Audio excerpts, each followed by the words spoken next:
Assalamualaikum warahmatullahi wabarakatuh. Innal hamdalillah nahmaduhu wa nasta'inuhu wa nastaghfiruh wa na'udzu billahi min syururi anfusina wa min sayyiati a'malina. Man yahdihillahu fala mudhillalah wa man yudlil fala hadiyalah. Asyhadu an la ilaha illallah wahdahu la syarikalah wa ashhadu anna Muhammadan abduhu wa rasuluh. Ya ayyuhalladzina amanu taqullaha haqqa tuqatih wa la tamutunna illa wa antum muslimun. Ya ayyuhan nasu taqu rabbakumul ladzi khalaqakum min nafsin wahidah wa khalaqa minha zawjaha wa batha minhuma rijalan katsiran wa nisaa'a wattaqullaha alladzi tasaaluna bihi wal arham innallaha kana 'alaikum raqibah.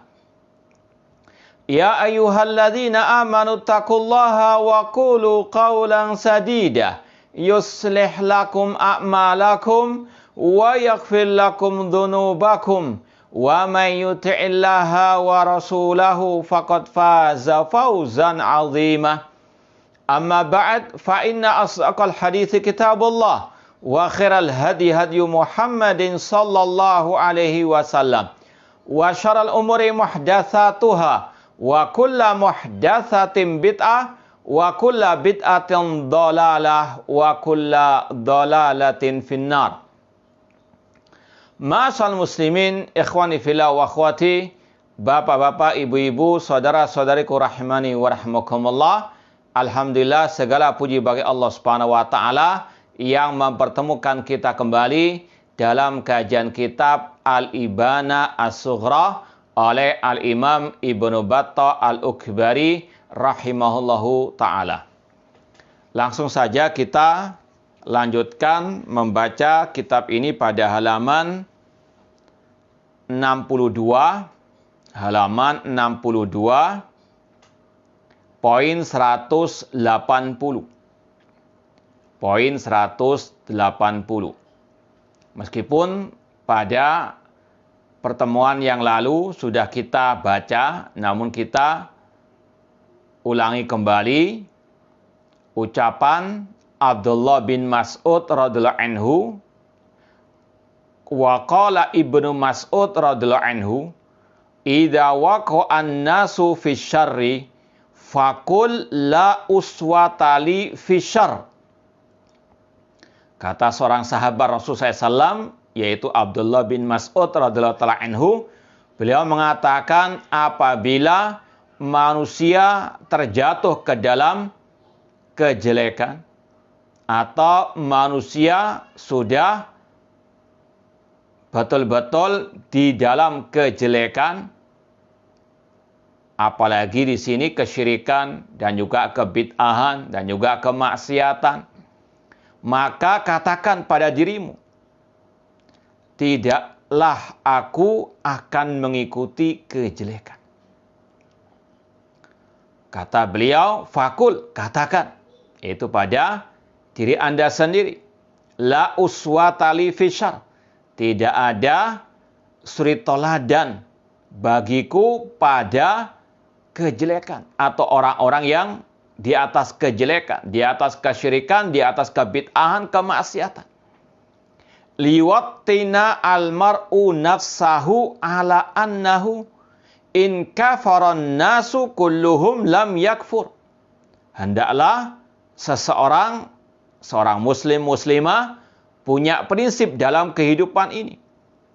Hendaklah seorang muslim muslimah, apalagi Ahlussunnah, apalagi Salafi, harus punya prinsip yang kuat, yang kokoh, yang teguh. Kalau manusia semuanya kafir, dia tidak mau ikut kafir. Kalau semua manusia seandainya jatuh ke dalam kebid'ahan, penyimpangan, dia tidak akan ikut-ikutan. Tidak akan ikut arus yang keliru, sederas apapun. Ini prinsip seorang muslim muslimah. Prinsip seorang ahli sunnah wal jamaah, seorang salafi, harus punya pendirian yang kokoh.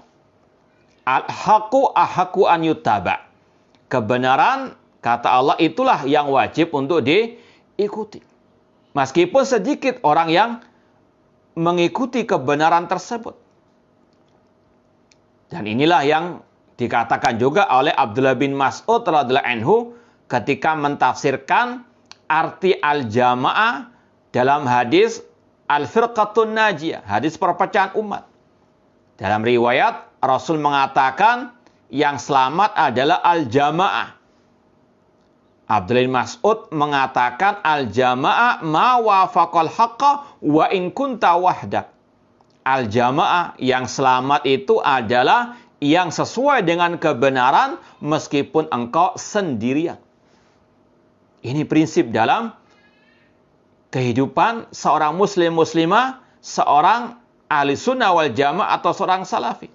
Harus punya pendirian.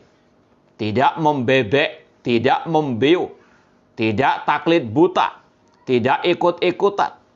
Namun punya prinsip. Yang diikuti, yang sesuai dengan Al-Quran dan sunnah Rasulullah SAW yang sahihah dengan pemahaman para salafu as-saleh.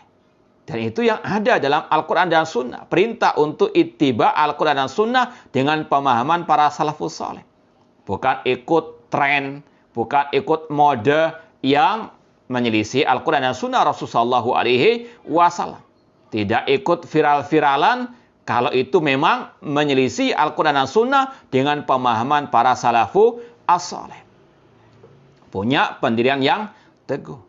Karena itulah sekali lagi perintah Allah. Ittabi'u ma unzila ilaikum min rabbikum. Ikuti apa yang diturunkan oleh Rabb kalian kepada kalian. Itu yang wajib diikuti. Wa'tasimu bihablillah jami'an wa la tafarraqu. Berpeganglah dengan tali Allah, Al-Quran dan Sunnah dengan pemahaman para salafus saleh. Rasul mengatakan fa inna man ya'ish minkum fasar ikhtilafan katsira. Barang siapa yang hidup setelahku nanti pasti akan melihat perpecahan, perselisihan yang banyak. Apa solusinya? Alaikum bisunnah. Pegang sunnah wa sunnah khulafar rasyidin. Dan wa iyyakum wa muhdatsatil umur. Jauhkanlah diri kalian dari hal-hal yang baru dalam urusan agama. Karena hal yang baru urusan dalam agama itu adalah bid'ah. Ini prinsip dalam kehidupan seorang muslim muslimah. Apalagi al-sunnah, apalagi salafi. Tidak ikut-ikutan, harus yang menyimpang. Tidak membeu, tidak membebek. Harus betul-betul punya prinsip. Jika semua orang jatuh ke dalam kekafiran misalnya, kebid'ahan, penyimpangan, kesesatan, kemaksiatan, dia tidak ikut-ikutan. Apalagi Allah berfirman, wa in tuti aktsara man fil ardi yudilluka an sabilillah. Jika engkau mengikuti kebanyakan orang, mereka akan menyesatkanmu dari jalan Allah Subhanahu wa taala. Na'udzubillahi min dzalik. Sekali lagi ingat ucapan Abdullah bin Mas'ud radhiyallahu ta'ala anhu. Seandainya manusia jatuh ke dalam kejelekan, keburukan, kesyirikan, kebid'ahan, penyimpangan, maka katakan, aku tidak mau ikut kejelekan, kesyirikan, kebid'ahan, tidak ikut ahli bid'ah. Nah, ini inti yang dimaksudkan oleh Al-Imam Ibnu Battah Al-Ukbari dalam riwayat ini. Tidak boleh kita ikut-ikutan al-bid'ah atau ahli al-bid'ah. Ya, namun sangat disayangkan di akhir-akhir ini sebagian yang menisbatkan kepada dakwah salafiyah, ahli sunnah wal jamaah, mereka tidak punya prinsip. Membebek, membeu, taklid buta kepada fannya. Meskipun fannya ustadz syubuhat misalnya. Ya. Ketika sang ustadz berduka cita dan nge-share-nya di medsos, ikut-ikutan. Tidak lihat dahulu bagaimana salaf dahulu ketika ada ahli bidah yang meninggal dunia. Ketika beberapa tahun yang lalu ada ustadz yang lagi viral ceramah bersama artis, ikut-ikutan. Ketika tahun politik, semuanya ngomong politik, jadi politikus dadakan, karbitan, ikut-ikutan. Naudzubillahi min dzalik. Tidak punya prinsip dalam kehidupan beragama. Yaitu timbang semuanya dengan qala Allah wa qala Rasul wa qala as-sahabah. Ya. Ini sekali lagi pelajaran berharga dari seorang sahabat Rasul sallallahu alaihi wasallam. Untuk kita punya prinsip. Al-haqqu ahaqqu an yuttaba. Bukan ikut yang paling viral, yang paling banyak followernya. Padahal jelas menyelisih Al-Quran dan Sunnah dengan pemahaman para salafu as-salih. Kata beliau, idza waqa'an nas fi syarr, apabila manusia jatuh ke dalam kejelekan, kesyirikan, kebid'ahan, kemaksiatan, kesesatan, maka katakan, la uswata li fi syarr. Aku tidak mau ikut-ikutan kejelekan tersebut. Liwattina almar'u nafsahu ala annahu in kafaran nas kulluhum lam yakfur.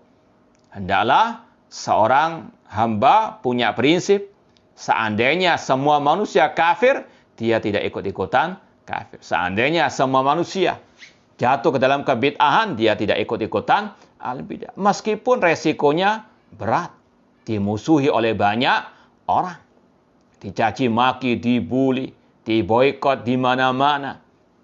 Ya, apalagi banyak juga manusia-manusia pengecut yang mereka pura-pura di medsos nggak mau tahdir-tahdiran, padahal mereka tahdirnya di bawah tanah, gerakan tahdir bawah tanah.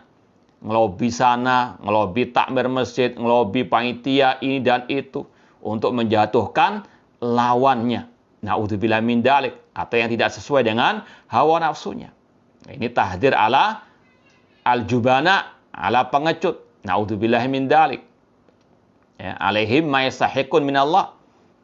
Ya, semoga Allah membalas mereka fi dunia wal akhirah. Ini sekali lagi yang harus betul-betul kita pahami.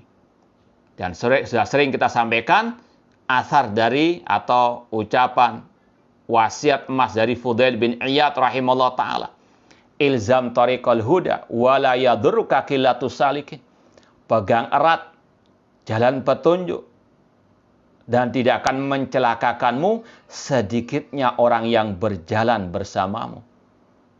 Wa iyyaka wa turuqad dhalal. Jauhkanlah dirimu dari jalan-jalan kesesatan wa la taghtar bi kathratil halikin. Dan jangan tertipu dengan banyaknya orang yang binasa. Meskipun arusnya sangat deras, namun kalau keliru harus dilawan. Harus betul-betul punya prinsip. Jangan membebek, jangan membiu. Wala takfu ma laysa laka bi ilmun inna sam'a wal basar wal fuada kullu laika kana anhu mas'ula. Jangan engkau mengikuti apa yang engkau tidak punya pengetahuan tentangnya. Sesungguhnya pendengaran, penglihatan dan hati akan dimintai pertanggungjawaban oleh Allah Subhanahu wa taala. Dan ciri al-firqatun najiyah at-taifah al-mansura al-ghuraba, kata Rasulullah SAW, la tazalu ta'ifatun min ummati zahirin al-haqqi la yadur man khadalahum wala man khalafahum hatta ya'ti amrullah wa hum ala dzalik.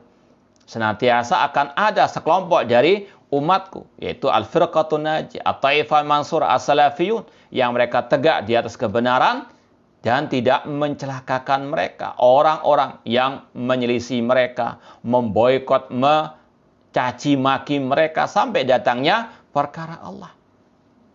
Ya, ini sekali lagi ujian bagi at-taifah al-mansurah.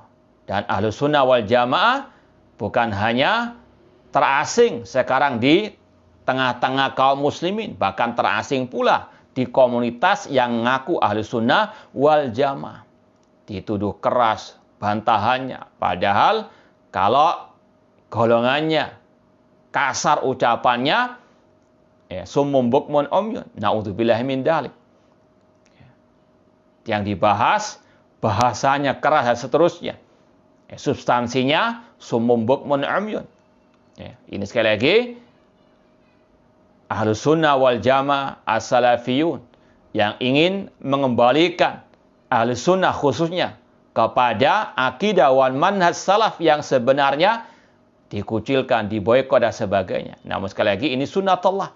Badal Islamu ghariban wa sa'udu ghariban kama bada fatubalil ghuraba.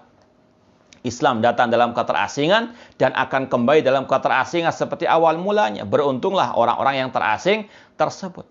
Rasul dahulu dakwah tauhid dianggap asing oleh orang musyrikin jahiliyah. Ajalal alihata ilahan wahidah. Inna hadza la syai'un ujab. Apakah Muhammad ingin menjadikan sesembahan yang banyak itu sesembahan yang satu saja? Ini sesuatu yang aneh, kata mereka. Dan yang paling aneh lagi, yang mengaku da'i ahlussunnah juga mencemooh, juga mempermasalahkan dakwah tauhid. Na'udzubillahi min dzalik. Ini sekali lagi, tidak boleh kita ikut-ikutan. Harus punya prinsip. Al-haq ahaqqu an yuttaba. Yang wajib diikuti, yang harus diikuti, yang sesuai dengan kebenaran Al-Quran dan Sunnah dengan pemahaman para salafu as-saleh. Makanya perlu untuk kita mengkaji kembali minhaj firqatin najiyah. Agar kita punya prinsip dalam kehidupan ini. Tidak membiu, tidak membebek, ikut-ikutan saja. Asal komen, asbun saja dalam medsos misalnya. Na'udzubillahi min dzalik. Kata Abdullah Mas'ud, "Idza waqa'an nas fi syarr faqul la uswata li fi syarr." Apabila manusia dalam kejelekan, maka katakan la uswata li fi syarr. La uswata li fi syarr. Aku tidak mau ikut kejelekan tersebut. Ini mengingatkan kita juga kepada sabda Rasulullah SAW dalam hadis riwayat Imam Al-Bukhari rahimahullah ta'ala tentang talzam jama'atal muslimin wa imamahum. Ketika banyaknya, kata Rasul, da'i-da'i yang menyerukan neraka jahanam, kata Rasul, pegang erat jamaah dan pemimpin kaum muslimin. Ketika ditanya, bagaimana kalau mereka tidak punya jamaah dan pemimpin kaum muslimin? Kata Rasulullah SAW, fa'tazil tilkal firaqa kullaha. Tinggalkan semua kelompok-kelompok sesat. Walau anta adda bi asli syajaratin hatta yudrikakal maut wa anta ala dzalik. Tinggalkan semua kelompok-kelompok sesat itu meskipun engkau harus menggigit akar pohon dan engkau meninggal dunia dalam keadaan seperti itu. Punya prinsip.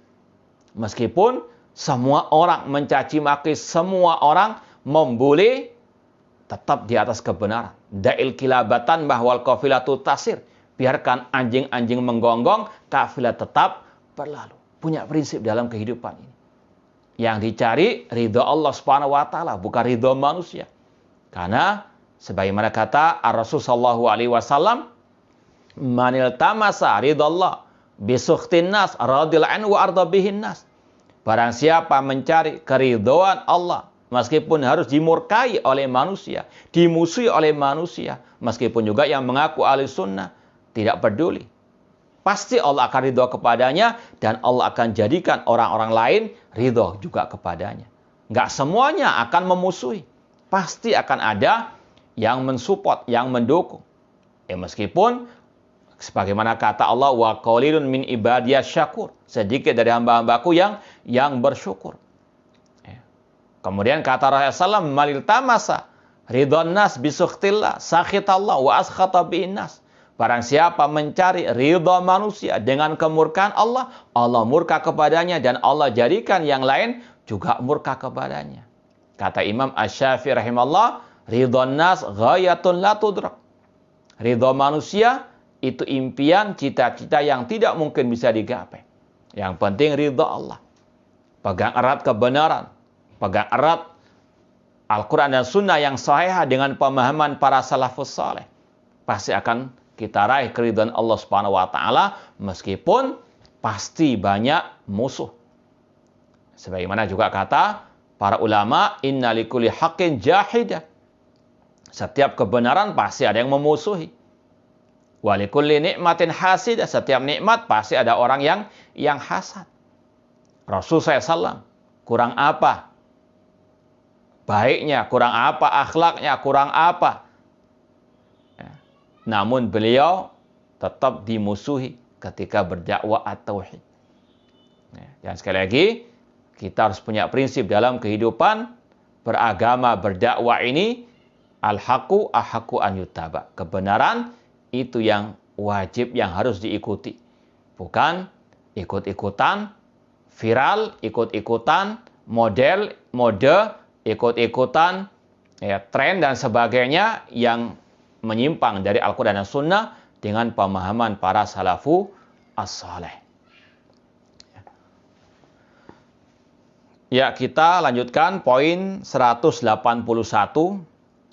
Wa qala Umar ibn Khattab radhiyallahu anhu, Umar bin Khattab radhiyallahu anhu pernah berkata li Suwaid ibn Ghaflah, kepada Suwaid bin Ghaflah, innaka la'allaka an tukhallafa ba'di. Barangkali engkau wahai Suwaid bin Ghaflah masih hidup sepeninggalku. Barangkali engkau masih berumur panjang sepeninggalku nanti, setelahku nanti. Maka fa'atil imam, taatilah pemimpin kaum muslimin. Wa in kana abdan mujaddaan, meskipun sang pemimpin tersebut dari seorang budak yang cacat. Mujaddaan. In dolamaka fasbir. Jika sang pemimpin tersebut mendolimimu, maka bersabarlah. Wa in haramaka fasbir. Jika dia mencegahmu dari hakmu, maka bersabarlah. Wa in aradaka ala amrin yang kudu dinak, fakul dami duna dini. Jika sang pemimpin tersebut menghendaki kekurangan dari agamamu, atau mengurangi agamamu, atau merusak agamamu, maka katakanlah, lebih baik aku dihukum mati daripada agamaku rusak atau murtad. Na'udzubillahi min dzalik. Ikhwani fillah wa akhwati rahimani wa rahimakumullah. Ini masih ada kaitan dengan pembahasan kita sebelumnya, yaitu masalah sikap atau akidah Ahlussunnah wal Jamaah terhadap pemimpin kaum muslimin. Di dalam riwayat ini Umar bin Khattab ingin menekankan, menegaskan wajibnya taat kepada pemimpin kaum muslimin. Meskipun pemimpin tersebut seorang budak yang cacat. Dan sudah sering kita sampaikan, yang penting dia pemimpin muslim. Entah dipilih lewat jalur yang syar'i atau yang tidak syar'i. Yang penting sudah berkuasa. Dan sudah kita sampaikan pula, memilih pemimpin yang syar'i atau metode memilih pemimpin yang syar'i, tentunya ini sekali lagi sesuai dengan manhaj Ahlussunnah wal Jamaah, para salafu as-saleh. Yang pertama, memilih pemimpin dengan cara pemimpin yang pertama memilih pemimpin yang berikutnya. Seperti yang dilakukan oleh Al-Khalifatur Rasyid Abu Bakar As-Siddiq radhiyallahu anhu, langsung memilih Umar bin Khattab radhiyallahu anhu. Ini sunnah khulafa ar-rasyidin. Alaikum bisunnati wa sunnatil khulafa ar-rasyidin. Pemimpin yang pertama memilih pemimpin yang berikutnya. Yang kedua caranya yaitu dengan musyawarah ahlul halli wal aqd. Para ulama, tokoh-tokoh agama. Sebagaimana yang dilakukan oleh Al-Khalifatur Rasyid Umar bin Khattab radhiyallahu anhu, mengumpulkan 6 dari sahabat Rasul yang dijamin masuk surga untuk memilih siapa khalifah sepeninggal beliau. Ini cara yang syar'i. Ini jelas kalau sudah terpilih wajib sami'na wa ata'na fil ma'ruf, tentunya dalam hal yang tidak bermaksiat kepada Allah Subhanahu wa taala. Adapun cara yang tidak syar'i seperti misalnya kudeta. Tidak boleh mengkudeta pemimpin muslim. Namun seandainya terjadi ada seseorang yang mengkudeta pemimpin muslim yang syar'i, pemimpin muslim yang resmi, ya, dan dia berhasil mengkudeta, maka tetap sami'na wa ata'na kepada penguasa yang berhasil mengkudeta tersebut. Caranya yang kudeta tadi tidak syar'i. Tapi kalau sudah terpilih, maka wajib mendengar dan taat kepada perintahnya selama tidak bermaksiat kepada Allah Subhanahu wa taala. Dan ini yang juga Rasul tegaskan dalam banyak riwayat, seperti dalam hadis Irbad bin Sariyah yang masyhur. Rasul SAW mengatakan, Usikum bitaqwallah azza wa jalla wa sam'i wa ta'ah wa in ta'ammara 'alaikum 'abdun habasyun. Aku wasiatkan kalian untuk bertakwa kepada Allah azza wa jalla serta mendengar dan taat kepada pemimpin kaum muslimin meskipun dari budak Ethiopia. Kata para ulama di antaranya Syekh Al-Allamah Al-Muhaddits Abdul Muhsin Al-Abbad Al-Badr hafizallahu taala, kata-kata meskipun dari budak Ethiopia itu yang pertama maknanya untuk litakid, penekanan, penegasan. Sebagaimana ketika Allah berfirman, "Qul in kana lirrahmani waladun fa ana awwalul abidin." Katakan wahai Nabi Muhammad, seandainya Allah itu punya anak, aku tetap beribadah kepada Allah. Tidak mungkin Allah punya anak. Lam yalid walam yulad. Akan tetapi ini untuk litakid, penegasan, penekanan. Wajibnya beribadah kepada Allah dan juga dalam hadis tadi wajibnya mendengar dan taat kepada pemimpin kaum muslimin dalam hal yang tidak bermaksiat kepada Allah. Demikian pula makna yang lain dari meskipun yang memimpinmu adalah budak Ethiopia, di antara maknanya kalau seandainya ada budak Ethiopia berhasil mengkudeta khalifah, yang itu sebetulnya yang syar'i. Ya, al-a'immatu fi Quraisy, kata Rasul, al-khalifah itu harus dari bangsa Quraisy. Budak selain dari bangsa Quraisy tidak boleh. Namun seandainya ada budak Ethiopia menjadi pemimpin khalifah dengan cara kudeta tadi dan dia telah berkuasa, maka Rasul tetap mengatakan wasam'i wa ta'ah wa in ta'ammara 'alaikum abadun habasyi. Ini untuk membantah syubhat kelompok Harokah atau kelompok Khawarij yang mereka mengatakan kewajiban mendengar dan taat kepada pemimpin jika dia dipilih lewat jalur yang syar'i. Kalau tidak syar'i tidak wajib didengar dan taati. Ini ucapan yang batil, Rasul yang membantahnya dalam hadis ini dan juga yang lainnya. Ma'asal muslimin, ikhwani fillah wa akhwati rahimani wa rahmakumullah. Kalau kita kembali kepada hadis Irbad bin Sariyah tadi, meskipun dari budak Ethiopia, di antara maknanya juga bahwasanya dahulu dia sebetulnya awalnya dari bangsa Quraisy. Lalu dia ditawan oleh orang-orang misalnya Ethiopia, menjadi budak Ethiopia. Padahal asalnya dia adalah dari bangsa Quraisy. Ini beberapa makna yang tersirat dari hadis mendengar dan taat kepada pemimpin kaum muslimin meskipun dia dari budak Ethiopia. Cuma intinya yang kita tegaskan tadi, seandainya pemimpin itu dipilih lewat jalur yang tidak syar'i, tetap didengar dan ditaati ya selama dia sudah berkuasa. Sebagaimana dalam salah satu makna hadis yang telah kita sampaikan tadi. Kemudian kata Umar bin Khattab, fa'atil imam, taatilah pemimpin kaum muslimin. Ini masalah akidah Ahlussunnah wal Jamaah. Meskipun pemimpin itu dipilih lewat jalur yang tidak syar'i, atau pemimpin itu zalim, curang misalnya, bukan yang adil, tetap didengar dan ditaati. Ya, sebagaimana dalam hadis Hudzaifah juga radhiyallahu anhu, beliau mengatakan Rasulullah SAW bersabda, sayakunu ba'di umar yastannuna bighairi sunnati wa yahduna bighairi hati. Akan muncul pemimpin-pemimpin setelahku yang tidak mengikuti sunnahku, yang tidak berpegang teguh dengan petunjukku, tidak berhukum dengan hukum Allah dan Rasul sallallahu alaihi wasallam. Wa sayaqumu fihim rijalun qulubum qulubus syayatin fi jusmanil ins.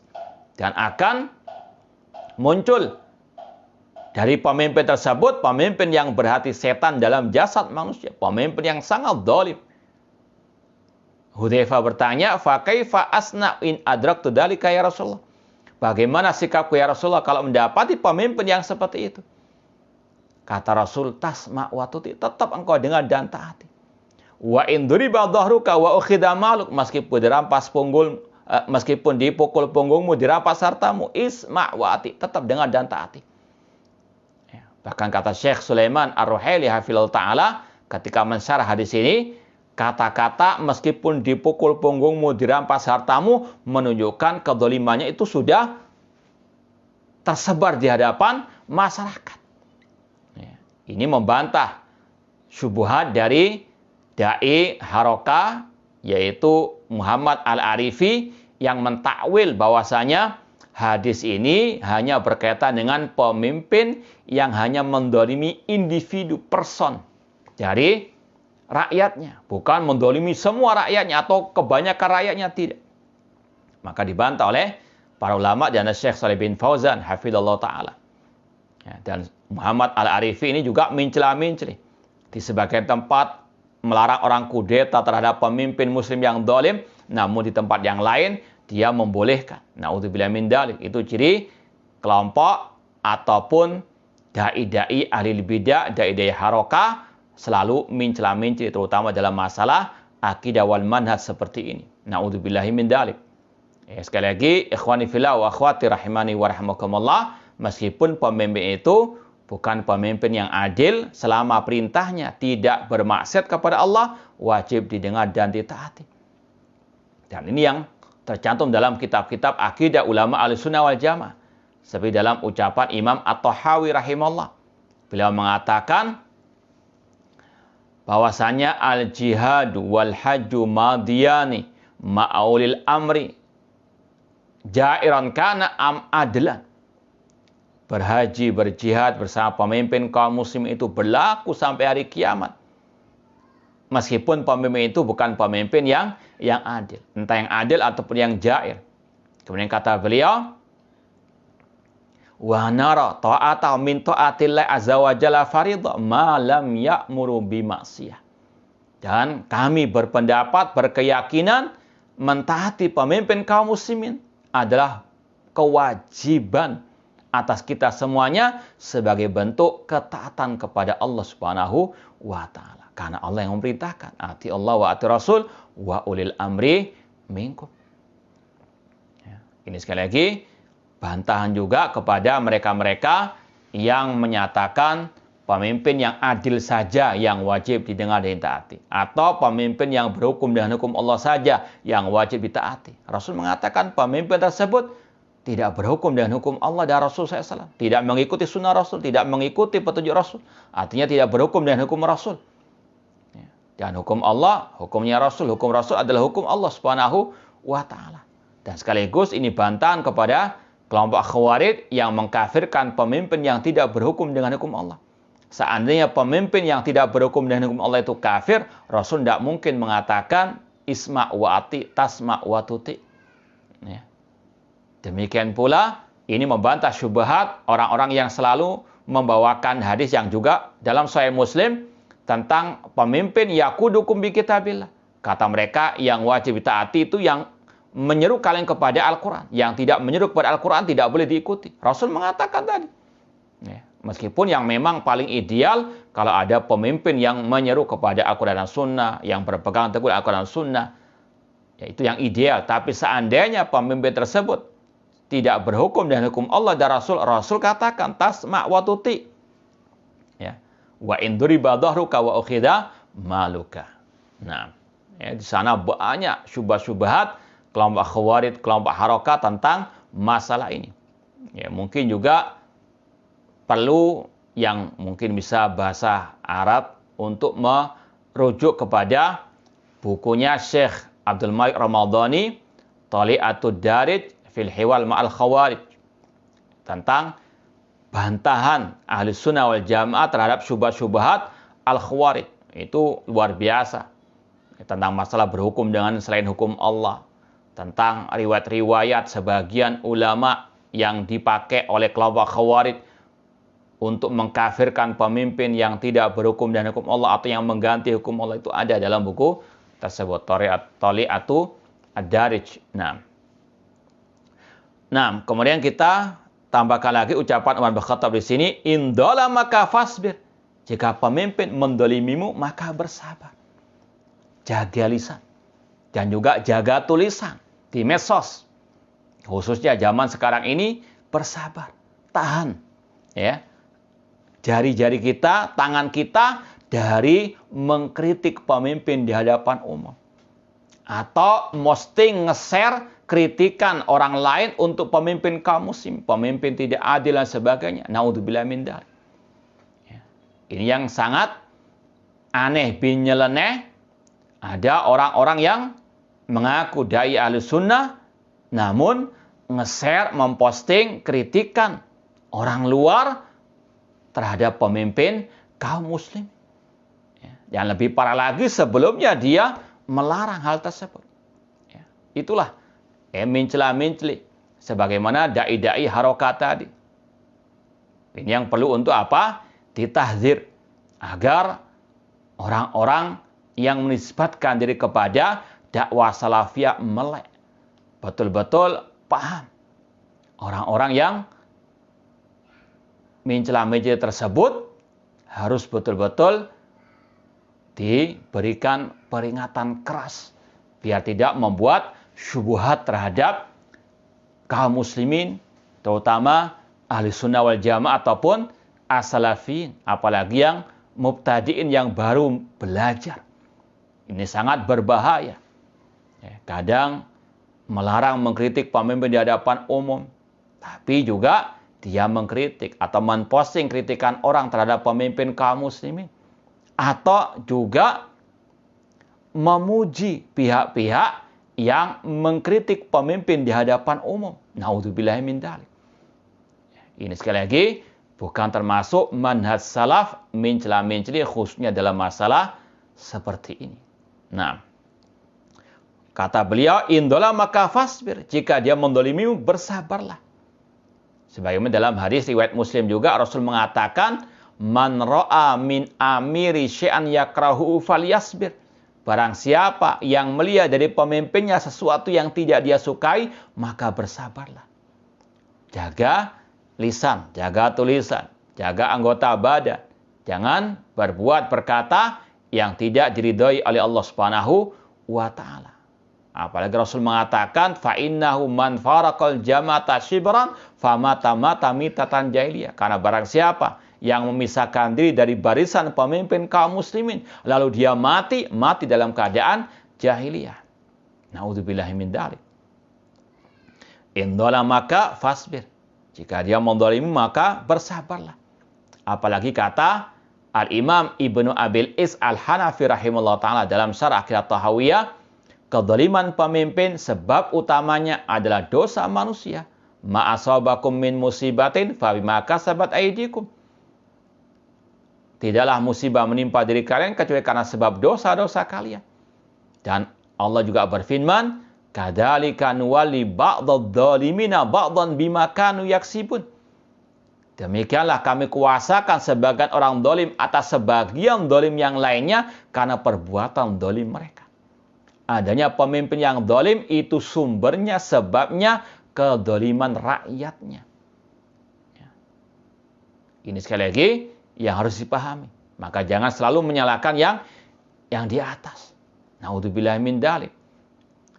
Yang di bawah saja baru jadi kepala bagian sudah naudzubillah min dzalik kekejamannya, kedolimannya. Maka jangan salahkan yang di atas. Kata Al-Imam Ibnu Abil Is Al-Hanafi rahimahullah, faida aradar ra'iyya an yatakhallasu min dulmil amirid dhalim falyatrukud dhulma. Apabila rakyat ingin terbebas dari kedoliman pemimpin yang dolim, hendaklah mereka yang meninggalkan kedoliman terlebih dahulu. Sebagaimana firman Allah, innallaha la yughayyiru ma biqaumin hatta yughayyiru ma bi anfusihim. Allah tidak akan merubah nasib suatu kaum sampai mereka merubah diri mereka. Dari kesyirikan kepada ketauhidan, dari kebid'an kepada sunnah, dari maksiat kepada ta'ah, dari kedzaliman kepada keadilan, dan seterusnya. Ini sekali lagi, fa in dhalamaka fasbir. Jika dia mendolimu maka bersabarlah. Dan kata Imam Ibnu Abil Is juga, dengan bersabar itu kita akan mendapatkan ampunan dosa dan juga mendapatkan banyak pahala. Wa in haramaka fasbir. Jika dia mencegahmu, menghalangimu, mendapatkan hakmu, maka bersabarlah. As-sabar. Ya. Bahkan kalau kita ingat bagaimana Al-Imam Ahmad bin Hanbal rahimahullah ta'ala, Imam Ahli Sunnah, yang pernah didolimi oleh 3 khulafa pada waktu itu. Al-Ma'mun, Al-Mu'tasim, dan Al-Wathiq. 3 khulafa. Pada waktu itu, bagaimana menyiksa beliau karena beliau tidak mau menuruti ucapan mereka Al-Quran makhluk. Namun ketika ada orang-orang datang meminta nasihat kepada beliau, apakah boleh kudeta dan sebagainya, maka beliau mengatakan, alaikum bil inkar fi qulubikum. Wajib bagi kalian mengingkari kezaliman pemimpin, bahkan tadi ucapan kufurnya atau kezaliman pemimpin di hati-hati kalian. Alaikum bil inkar fi qulubikum. Wala tasyukku asal muslimin. Jangan memecah belah barisan kaum muslimin. Wala tanzi'u yadan min ta'atin. Jangan memberontak, jangan mengkudeta. Isbiru, bersabarlah. Padahal beliau merasakan bagaimana dikriminalisasi oleh pemimpin pada waktu itu. Namun beliau bersabar, tetap mendoakan, dan beliau tidak mengkafirkan pemimpin tersebut. Ini sekali lagi sikap ulama Ahlussunnah terhadap pemimpin yang zalim. Wa in aradaka ala amrin yanqudu dinak faqul dami duna dini. Kalau pemimpin tersebut menghendaki untuk merusak agamamu atau sampai tadi istilahnya memaksa untuk berkata, berbuat kufur akbar, maka katakan lebih baik aku mati. Dan ini yang dipraktekkan oleh Imam Ahmad rahimallahu ta'ala. Disiksa, di penjara dan sebagainya, tetap beliau bersikeras mengatakan Al-Quran kalamullah, bukan makhluk. Ya. Meskipun secara asal kata para ulama, kalau dipaksa, apalagi diancam hukuman mati, boleh mengikuti ucapan kufur tersebut. Sebagaimana firman Allah, man kafara billahi min ba'di imanihi illa man ukriha wa qalbu mutmainnun bil iman. Barang siapa yang kafir kepada Allah setelah keimanannya kecuali yang dipaksa, sedangkan hatinya masih tenang dengan keimanan. Beda permasalahan antara keterpaksaan dengan ada pilihan sukarela. Makanya di antara syurutut takfir, syarat orang itu bisa dikafirkan kalau jatuh ke dalam perbuatan atau ucapan atau keyakinan yang kufur besar, kalau dia dengan ikhtiarnya, pilihannya sendiri, bukan karena dipaksa. Ya. Makanya kata ulama di zaman Imam Ahmad itu ada beberapa istilahnya bentuk atau sikap para ulama dalam menyikapi paksaan Al-Khalifah pada waktu itu. Ada yang mengikuti begitu saja, dalam artian mengikuti apa yang dimaui oleh pemimpin kaum muslimin, tetap mengingkari dalam hati. Ada pula yang membuat istilahnya tauriyah atau rekayasa yang hak dengan mengatakan Al-Quran, Taurat, Injil, Zabur itu semuanya adalah makhluk. Tapi maksudnya, niatnya dia, jari-jarinya ini yang apa? Makhluk. Ya, untuk terbebas dari siksaan pemimpin pada waktu itu. Namun Imam Ahmad bersikeras mengatakan Al-Quran kalamullah. Makanya beliau dijuluki Imam Ahli Sunnah wal Jamaah. Bahkan sebagian ulama mengatakan innallaha yansuru hada din birrajulain. Allah menolong agama Islam ini lewat 2 orang.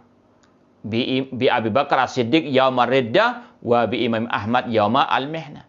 Lewat perantara Abu Bakar As-Siddiq ketika memerangi orang-orang murtad, dan lewat perantara Imam Ahmad bin Hanbal rahimallahu ta'ala. Nah, kita tutup dengan poin yang terakhir 182.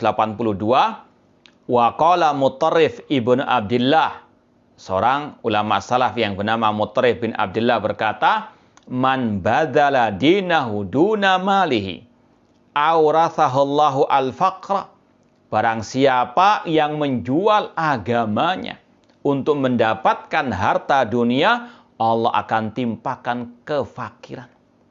Wa hasyarahu yaumal qiyamah fi man yahmilur raya baina yaday iblis ila jahannam.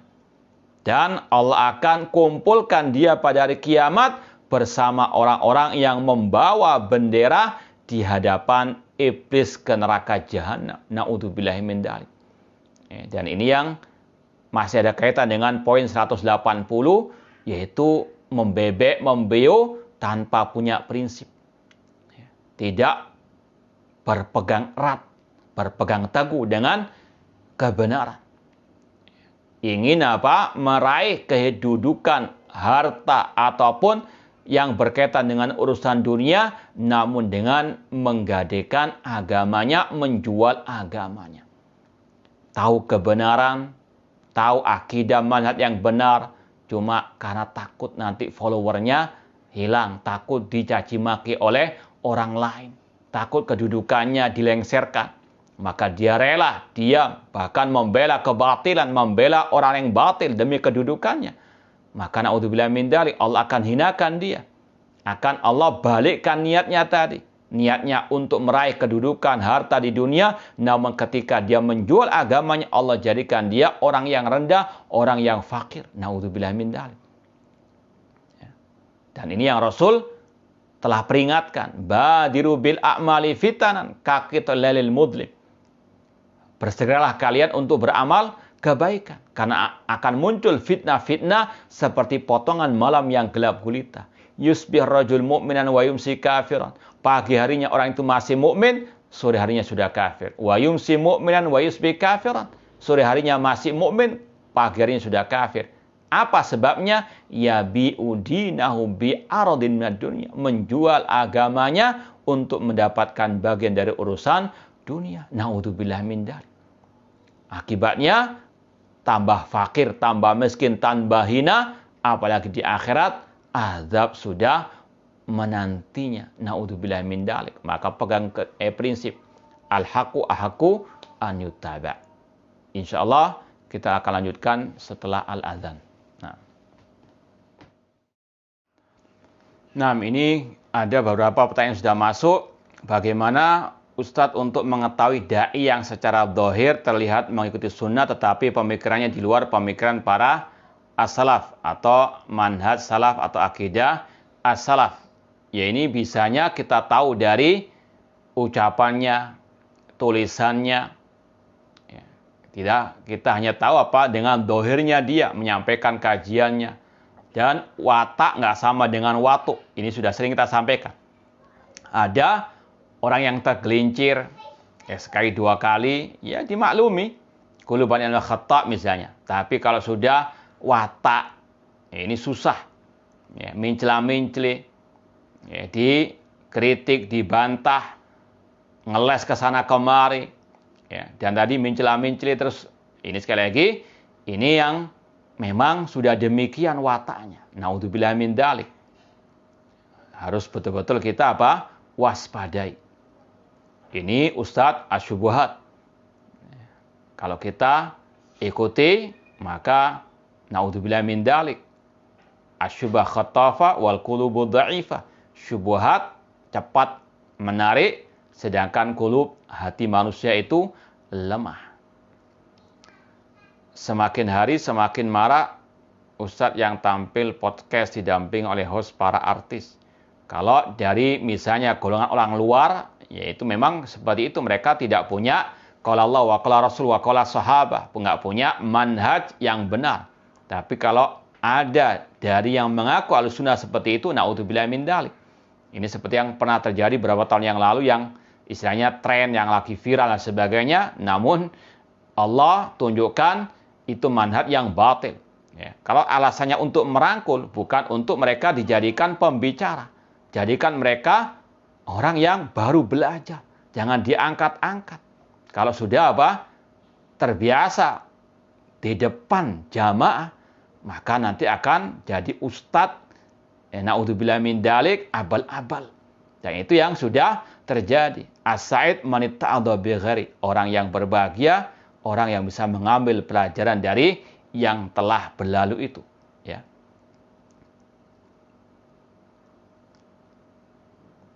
Apakah termasuk talbis manhaj dakwah ikhwani salafi bisa bersaudara dengan luar salafi? Dalam artian di sini kalau bermesraan, bermajelis dengan mereka, asik dengan mereka, ini sudah sering kita sampaikan, ini jelas-jelas menyelisih manhaj ahli sunnah wal jamaah. Kalau ada yang membolehkan bermesraan dengan mereka, maka sekali lagi, betul itu adalah talbis. Iblis itu adalah syubhat al-harokiyin yang ingin menyatukan semua golongan. Makanya kata Syekh Abdul Aziz Rayis, kalau ahlul bid'ah memusuhi ahli sunnah itu suatu yang lumrah, suatu yang biasa, sunnatullah. Nggak ada ahlul bid'ah yang senang dengan ahli sunnah. Namun yang aneh bin nyeleneh itu kata beliau, kalau ada ahli sunnah bermesraan dengan ahli al-bidah. Itu yang menyimpang, itu yang nggak biasa. Ya, itu menyelisihi manhaj as-salaf. Salaf mentahdzir kita untuk kita menjauh dari ahli bidah. Kok ini malah bermesraan dengan ahli bidah dan seterusnya.